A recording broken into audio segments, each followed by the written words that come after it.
How many times I have to tell you not to play around with that filthy nonsense? Do not fear it, Master. Voodoo can protect as well as destroy. Fear it? I despise it, you fool. Wax images, potions, nail parings, and what have you.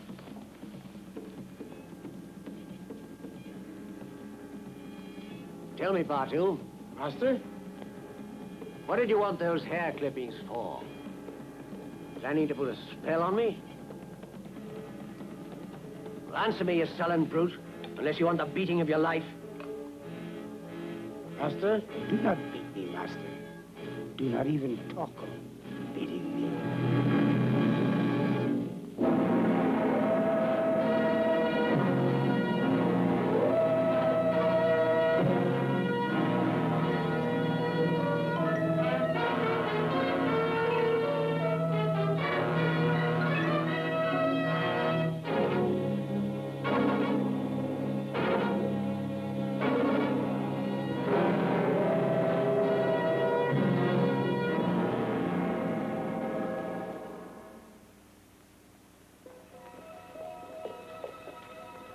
I want to talk to you.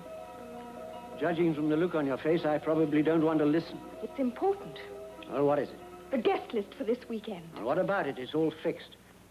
Bill Payne, your cousin Harold, that Chinese detective Charlie Chan, who did me a service in Honolulu, and his son. A mixed bag, but interesting.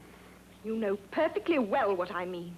My dear Anne, I'm not clairvoyant. You deliberately left Michael Ross off the list. Why? For the very good reason that I don't want him in my house. Why? What reason have you to say that? Because he's a miserable fortune hunter, that's why. He's the finest man I know, and he happens to be in love with me. He couldn't care less about your beastly money. My dear, how naive you are. I tell you, he loves me, and I love him. Indeed. Then tell him from me that on the day he marries you, I'll change my will so you get nothing. See how his affection stands up to that. Tell him yourself. He's coming here this weekend after all. You see, I asked him. Anne, come back here. Anne! Anne!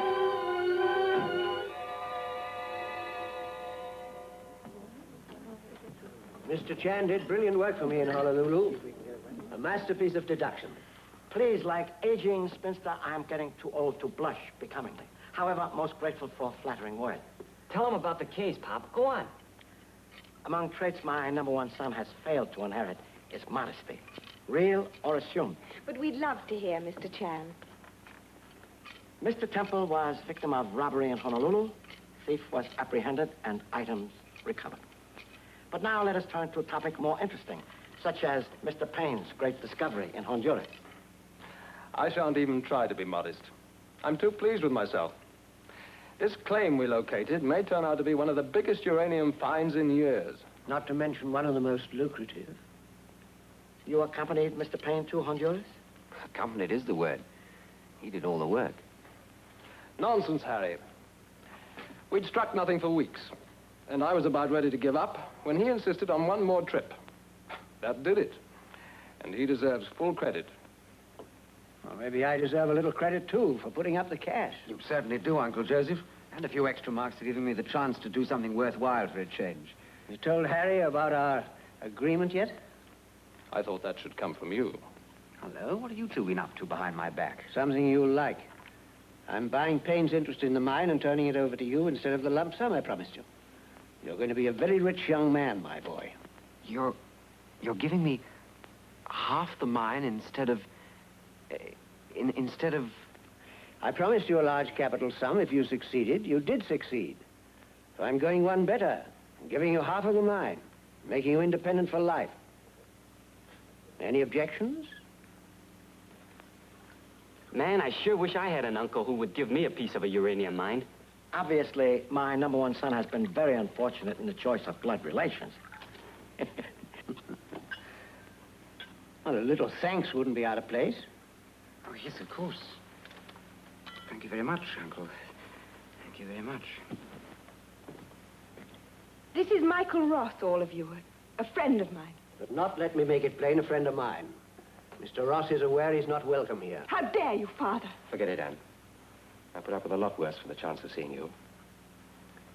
Shall we go into the garden? I should hate to see your father throw a fit. Get around with that tray, Bartu. Standing there like a dummy.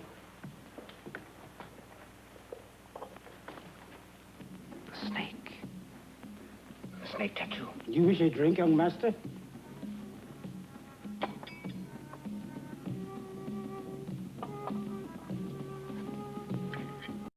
Uncle, you shouldn't speak the way you do to Batu. Why not? That snake tattoo, didn't you see it? Don't you know what it means? Some voodoo rubbish, I believe. It's not rubbish. It means he's been initiated into the most secret rites. Secret rites, my eye. Do you believe in such nonsense, Mr. Chan? I have slight knowledge of the ancient art, Mr. Temple, but not sufficient to offer opinion. I caught Batu trying some on this morning, collecting hair clippings from my head. To make a death fetish, I suppose. I knocked him out of his hand and promised him a beating if I caught him at it again. You struck him? Certainly. I haven't dropped down dead yet. There's the gong. Let's take our drinks with us. Slam. Game and rubber. Congratulations, partner. Thank you. This game is kind of like detection, isn't it, Pop? You know, the way you got to figure things out. Well, principles of logical deduction are certainly most important in each. However, bridge is much more relaxing than detection. Now, there you are, Anne. I suppose it would be too much to expect you to pay any attention to my guests. I'm sorry if I've neglected you all, but when you hear our news, I know you'll forgive me. Will you tell them or shall I? Oh, let me, darling. Anne has just agreed to become my wife. Gee, that's great. Fine. Now, wait a minute. I suppose the small formality of obtaining my permission didn't occur to either of you. I don't need it. I'm over 21. Indeed. I imagine you think you've done very well for yourself. Anne has made me very happy. I'll bet. Visions of luxury and ease for the rest of your life, eh? You've no right to talk to me like that. I'll talk as I please to a wretched fortune-hunting parasite. If you weren't Anne's father, I'd hit you. Come on, Anne. Wait. Let's go. My lawyer will be round here first thing in the morning to change my will. Man won't get a penny. Your privilege. Come on, darling.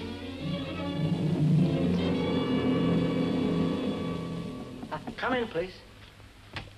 Oh, thank you, Batu. A cup of good tea on arising is almost preferable to a handful of emeralds. Do the young master wish tea now? No, just make mine emeralds. Later, please. I would suggest #1 sun arise from man-made bed and enjoy natural beauty of England in the morning. Oh, kind of bright, isn't it? I got to bed late. For what reason? Playing billiards. Ross beat me. Just a fluke. Just a fluke, huh? Could it perhaps be that opponent was superior? No, I was just getting hot when he made up some phony story about being tired and quit. But he had a very tiring day. Why should he make a phony story? I know it was, because he left his cigarette lighter in the billiard room, and when I went by his room to give it back to him, he wasn't there. Oh? And what's more, I know where he was. Well, please elucidate to humble father. Having a heck of a row with Mr. Temple. You could hear him all along the corridor. Well, of course, this might be... What's that? Sounds like impending trouble. Wait for me.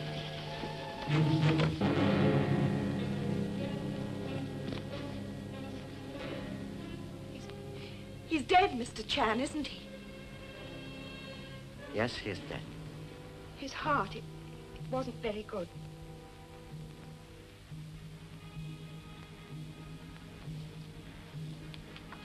Was not his heart, Miss Anne.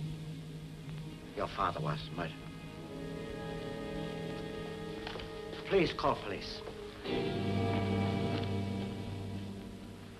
Doc says his provisional report shows that Temple died of a fractured skull. The usual blunt instrument could be this. Shows traces, though the lab will have to confirm, of course. Now, Mr. Chan, when did you last see this servant, what's his name, Batu? According to delightful English custom, he brought tea to our room just as Miss Anne screamed. Ah, then he can't have got far. They'll soon catch him. Well, Mr. Chan, it looks like an open and shut case for once, eh? Your optimism, Inspector, is very refreshing. I would appreciate explanation of reason for same. Well, this chap Batu, Temple treated him like a dog. Pushed him around, even struck and beat him. Obviously pushed him too far, and the fellow attacked him. Sounds logical, Pop. Didn't you see the way Batu stared at Mr. Temple last night? He sure hated him. I do not doubt this, my son. But I fail to understand why said Bartu should strike down Mr. Temple late last night and then wait until early this morning to disappear. You can't judge a chap like Bartu by ordinary standards, Mr. Chan. Who knows how his mind works? He's jungle-born, remember? I am remembering quite well. In fact, I have a small plan and would appreciate permission to visit suspect's room. But what for? We've been all over it. There's nothing there. Nevertheless, would be most grateful for permission. All right, help yourself. Hey, they got part two. Bring him in here, Smith. Well, the inspector's got the case sewn up. I guess I'll stick around. Evidently, my number one son prefers to investigate bird in hand. Humble father, however, will pursue elusive bird in the bush. I can take notes, Inspector. All I ask is don't talk. Got him at the bus station, sir. Your name is Bartu. That is how I am called. Have you another name? I have other names in my tribe, but not here. You're aware that your master, Joseph Temple, was found murdered this morning? I know it. Why did you run away when he was found? Because I did not wish to be punished by white laws. You mean punished for his murder? Yes, You're admitting you killed him. I, Bartu, killed him. There you are, Mr. Chan. What did I tell you? All right, boys, take him down to the station and we'll get a statement from him. One moment, please. Now what? It's all over but the shouting. With your permission, I would still like to shout a little. Well, if you wish. Have you a reason? Yes, I have a reason. I found this under floorboards in Bartu's room. Well, What is it, Pop? It is voodoo death fetish. Practice used when one wishes someone to die. Effigy is made of proposed victim. Nail pierces heart. well, there you are. More proof. Premeditation. I think not. Bartu, this is how you killed your master, is it not? Your magic is most powerful, is that not correct, Bartu? I am one of the sons of the snake. I killed him. But not with your own hands. My magic killed him. I cursed him and he died. But you did not use this weapon to strike him down. No, it was my magic. I took him tea this morning and he lies there dead, cold and dead. I ran away because I am afraid. I'm truly sorry, Inspector, that I was obliged to burst your bubble. But please do not look so dejected. Let him go, Smith. Now back where we started. I got a theory, Pop. More certain than the rising of the sun, the blooming of a flower, and the branching of a tree is the fact that my number one son will have a theory. No, listen. I'm listening. What about that row I heard last night between Ross and Temple? What's this? Well, he said he was going to bed, but he didn't. He was shouting at Temple in here when I passed on my way to our room. And what Temple said about his lawyer, that fits in too. And what did Mr. Temple say about his lawyer? Like many Victorian parents, he proposed to cut off his daughter with proverbial humble shilling if she married Mr. Ross. Well, now, let's have a chat with young Ross, eh? So, you're trying to pin it on me, Inspector? I should be glad if you'd answer my question, sir. How did you spend your time last night after dinner? Well, I played billiards with young Mr. Chan, and then I went up to bed. Straight up to bed, sir? No. Would you mind telling us what you did do then, sir? Well, as I was passing Mr. Temple's room, he called me in. We had a row about private matters, and then I left him. And that's all. Is it the case that earlier in the evening you almost struck Mr. Temple here in this room? Yes, I did. He needled me in front of everybody. Called you a fortune hunter, I'm told. Yes? Threatened to cut Miss Anne off. Yes, he did. But that's got nothing to do... Just a moment, sir. You're aware the lawyer was to be sent for to change the will. Well, everybody was aware of it. He announced it right here, right in front of all of us. Perhaps it didn't have the same effect upon everybody. You were the one who was going to marry Miss Anne. I don't give a hoot about her money. Your own financial position is good. Well, I've got a job. We'd have managed. It's lucky the new will wasn't signed. You'll be able to more than manage with all this, eh? I didn't kill him. He was alive when I left him. Maybe. Maybe not. All right, Mr. Ross, you can go. But don't leave the house without permission. Oh, Mr. Ross, one moment, please. Yes, Mr. Chan? When you were with Mr. Temple last night in his bedroom, undoubtedly exchanging abuse, did you notice anything out of the ordinary? No, No, nothing. Thank you. What were you expecting him to notice? Merely wondering, Inspector. If indeed Mr. Ross is telling the truth that Mr. Temple was still alive, he possibly could have noticed Temple's preparation for a later visitor. Oh, Mr. Chan. Yes? I don't suppose it has got anything to do with it, but I noticed when I came into the room that Mr. Temple was reading a cablegram. Strange, no cablegram found on body. He placed it in a drawer of his desk. Which drawer, please? The left-hand drawer. Thank you. Inspector, worth investigating.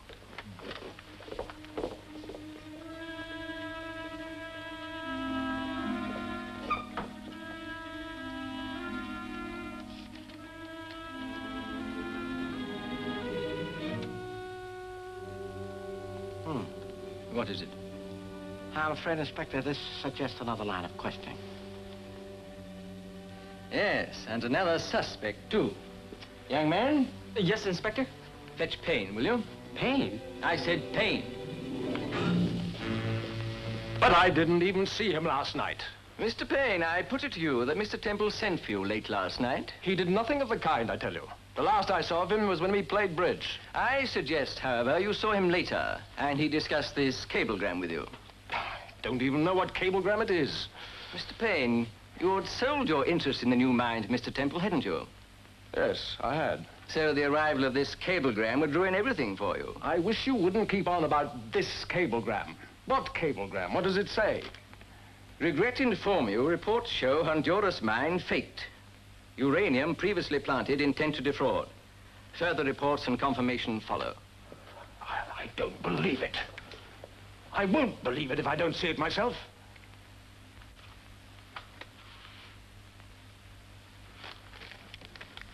But this'll finish me as a geologist. There's your motive, Pop. This guy sold his share of the mine for a hunk of dough, but that cable proved to Temple it was a fraud. Mr. Payne, when the guests retired to their rooms last night, you did not see Mr. Temple? I swear I didn't, Mr. Chan. Did he at any time mention the cable to you? Not a word. That's what I can't understand. He should have told me about it, but he didn't. I see. You understand, Mr. Payne, that if evidence should come up that you did see Mr. Temple late last night, you'll be in a very bad position. But I've told you I didn't see him. Very well, you can go, but be good enough to remain in the house until further notice.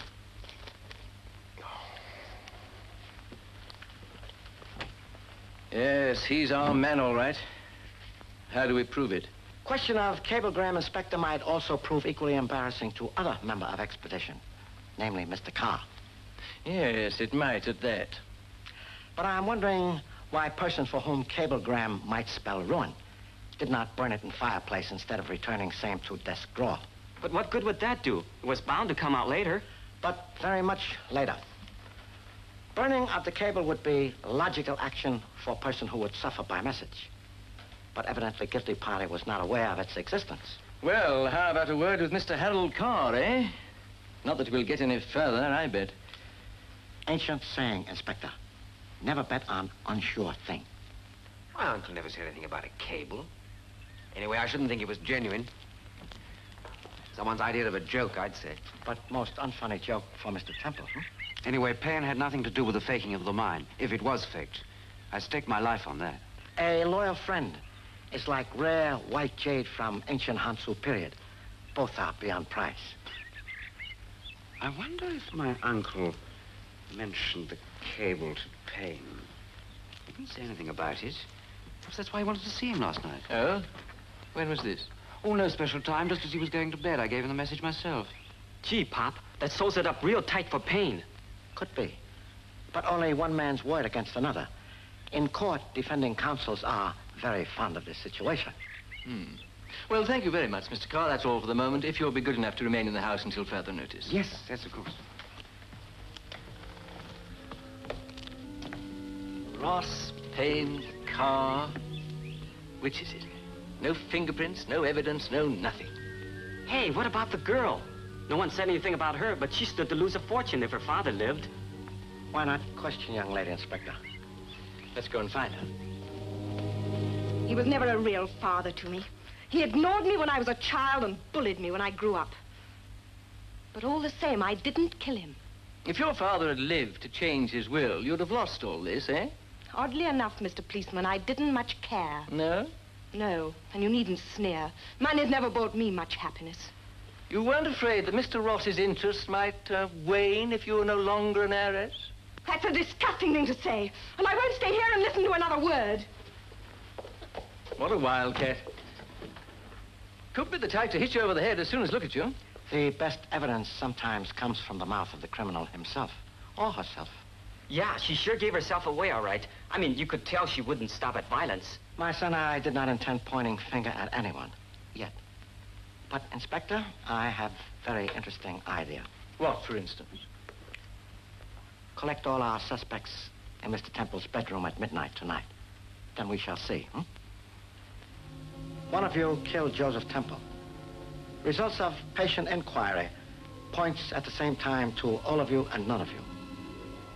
So tonight, Bar 2 has agreed to lend me his secret law. The art of finding the guilty one by voodoo magic. You can't monkey with that stuff, Chan. Anything can happen. I've seen things, I tell you. The innocent are safe, Mr. Payne.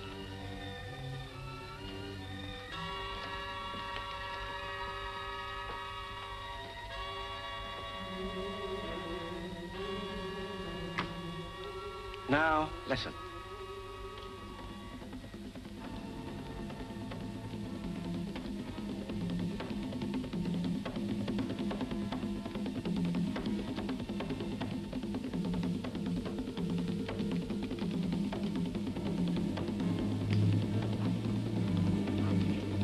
I am Bartu, the son of the snake. The power is in me, the dark power of the voodoo. This is Sabor the snake. For the innocent, a kiss brings peace and fortune. For the guilty, death.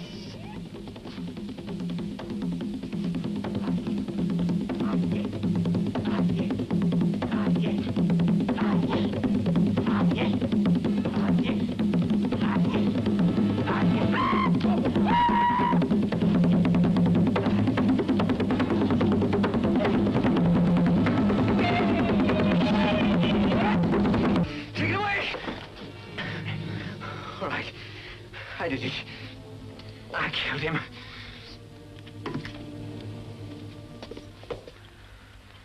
And also, Mr. Carr, it was you who faked the claim to get lump sum offered by your uncle because you wanted money instead of worthless uranium claim. But cablegram arrived and spoiled your plans. Your uncle guessed the fraud, sent for you and accused you. I tried to convince him it was Payne, but he wouldn't believe me. He knew the truth instinctively. He always despised me. I hated him for it. And you killed him for it. You also left cablegram where it could be found, hoping Mr. Payne would be accused of the murder you committed. Inspector? Thank you, Mr. Chen. Mr. Batu, for your very generous assistance, I would like to present you with this copy of Voodoo recording, which with great difficulty I procured from museum. Thank you, Master. You know something, Mr. Chan? You did some pretty good magic yourself tonight. How would you like to become a member of my tribe?